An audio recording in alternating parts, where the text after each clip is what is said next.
Hello दोस्तों, my name is Ram Gopal Prajapati and today we will discuss about the mind map of chemical reactions and equation। तो दोस्तों, यदि आप मेरे channel पर नए हैं तो प्लीज़ मेरे चैनल राम गोपाल ओमनीसेंट को सब्सक्राइब लाइक एंड शेयर ज़रूर करें। तो चलिए अब हम अपने टॉपिक को शुरू करते हैं। तो सबसे पहले हम पढ़ेंगे केमिकल रिएक्शंस। तो केमिकल रिएक्शंस में क्या क्या पढ़ेंगे? एक्सोथर्मिक रिएक्शंस पढ़ेंगे हम लोग, इंडोथर्मिक रिएक्शंस पढ़ेंगे, कॉम्बिनेशन रिएक्शंस पढ़ेंगे, डिकम्पोजिशन पढ़ेंगे, डिस्प्लेसमेंट एंड डबल डिस्प्लेसमेंट, और उसके नेक्स्ट में मैं ऑक्सीडेशन रिडक्शन अपलोड कर दूंगा दोस्तों। तो सबसे पहले हम शुरू करते हैं एक्सोथर्मिक रिएक्शंस। तो एक्सोथर्मिक रिएक्शंस में हम लोग क्या करेंगे? देखिए, एक्सोथर्मिक रिएक्शन तो एक्सोथर्मिक यानी दो वर्ड से बना हुआ, एक है एक्सो और दूसरा है थर्मिक। देखिए थर्मिक, तो एक्सो का मतलब क्या होता है? एक्सो वर्ड का मतलब जो होता है यानी समथिंग इज गेटिंग रिलीज, यानी कुछ रिलीज हो रहा है। क्या रिलीज हो रहा है? Thermic, that means heat release हो रहा है। थर्मिक का मतलब हीट होता है, यानी हीट रिलीज हो रहा है, उसी को क्या कहते हैं? Exothermic reaction. देखिए दोस्तों, हर एक डेफिनेशन उसी के वर्ड में ही छिपा होता है। तो जैसे यहाँ पर जैसे मीथेन है, ये देखिए, रुक जाइए, जैसे ये मीथेन है ना, तो मीथेन, रुक जाइए, जैसे मीथेन ऑक्सीजन के प्रेजेंस में क्या किया? बर्न किया, और आपको क्या देता है? Carbon dioxide, water plus heat दिया।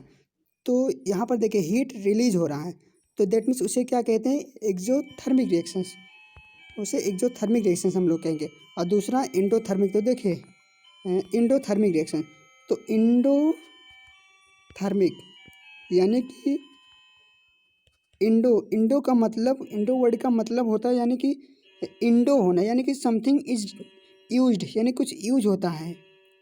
उस रिएक्शंस को कैरी आउट करने के लिए उसमें एनर्जी की रिक्वायरमेंट होती है। ओके ना, उसमें एनर्जी की रिक्वायरमेंट होती है, तो उसी को क्या कहते हैं हम लोग? इंडोथर्मिक रिएक्शंस कहते हैं। जिसमें यहाँ पर देखिए, जैसे कि सिल्वर ब्रोमाइड सनलाइट के प्रेजेंस में ब्रेक करता है, किसमें? सिल्वर और ब्रोमीन में। तो यानी कि हीट यहाँ पर अब्जॉर्ब हो रही है, तो इसे क्या कहेंगे हम लोग? इस रिएक्शंस को हम लोग इंडोथर्मिक रिएक्शंस कहेंगे। अब हम तीसरा पढ़ेंगे कॉम्बिनेशन रिएक्शंस। तो कॉम्बिनेशन रिएक्शन में क्या होता है? जिसमें दो या दो से ज़्यादा सब्सटेंस क्या करते? कंबाइन होके एक सिंगल न्यू सब्सटेंस देते हैं, उसी को क्या कहते हैं? बेसिकली हम लोग कॉम्बिनेशन रिएक्शंस कहते हैं। जैसे कि कोई सब्सटेंस ये है, उस सब्सटेंस बी के साथ कंबाइन हो करके आपको क्या दे रहा है? एक सिंगल न्यू सब्सटेंस दे रहा, उसी को क्या कहते हैं? Combination reaction. तो चौथा हम लोग पढ़ेंगे डिकम्पोजिशन रिएक्शन। तो डिकम्पोजिशन रिएक्शंस में क्या होता है? तो रुक जाइए, डिकम्पोजिशन रिएक्शन ऐसा रिएक्शंस होता है जिसमें सिंगल सब्सटेंस ब्रेक होता है इनटू टू और मोर न्यू सब्सटेंस में। जैसे कि यहाँ पर सी सब्सटेंस को ब्रेक किया गया है। और दोस्तों ये रिएक्शंस, इसमें इस रिएक्शंस को कैरी आउट करने के लिए एनर्जी की रिक्वायरमेंट होती है, तो लेट सपोज सी सब्सटेंस को ब्रेक करने के लिए मैंने क्या किया? हीट लगा दिया, यहाँ पर हीट। तो यहाँ पर ए और प्लस बी में ये ब्रेक हो गया, यानी कि जब सिंगल सब्सटेंस ब्रेक होता है इनटू टू और मोर न्यू सब्सटेंस में, उसी को क्या कहते हैं हम लोग? Decomposition reaction. जैसे यहाँ पर देखिए, कैल्शियम कार्बोनेट को जब हीट किया जाता है तो किस में ब्रेक होता है? Calcium oxide plus carbon dioxide में। किस में ब्रेक होगा? Calcium oxide plus carbon dioxide में। तो ये कैसा रिएक्शन होगा? डिकम्पोजिशन रिएक्शन, यानी कि इस रिएक्शन को कैरी आउट करने के लिए एनर्जी की रिक्वायरमेंट होती है। तो अब मैंने और क्या बताया था? किसमें एनर्जी की रिक्वायरमेंट होती है? जिसमें एनर्जी की रिक्वायरमेंट होती है उसे क्या कहते हैं? Yes, endothermic reactions. Very good, endothermic reactions कहते हैं। तो ये इसका मतलब क्या हुआ? डिकम्पोजिशन रिएक्शंस कैसा रिएक्शंस हो गया? इंडोथर्मिक रिएक्शंस हो गया। ओके ना, इंडोथर्मिक रिएक्शंस हो गया। रुक जाइए, और जो हम पांचवा वाला पढ़ने वाले हैं वो सिंगल डिस्प्लेसमेंट रिएक्शंस हो गया। कैसा?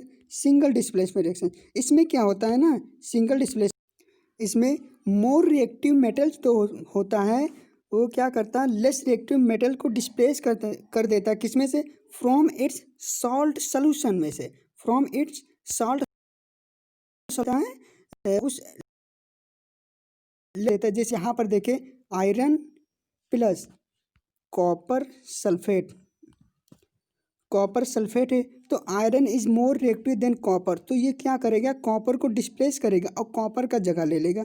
तो लेगा तो क्या बनेगा, Fe यानी कि आयरन सल्फेट बनेगा प्लस कॉपर अकेला का अकेला ही रह जाएगा। देख लीजिए, तो ये कैसा रिएक्शंस हो गया, डिस्प्लेसमेंट रिएक्शंस हो गया। और जो हम छठवां वाला पढ़ेंगे वो है basically double displacement reactions.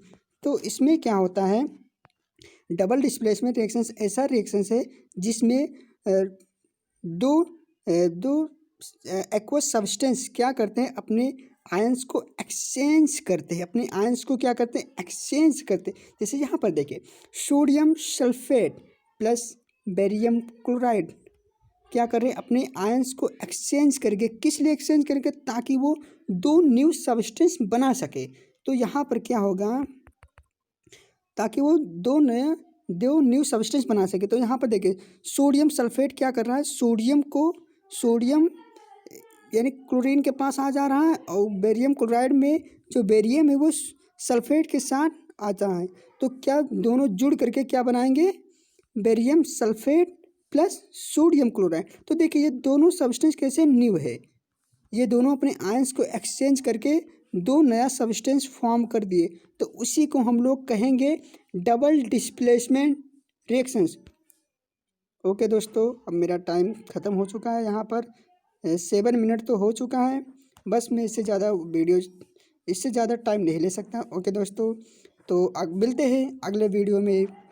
Till then take care, keep practicing and have fun. Thank you student.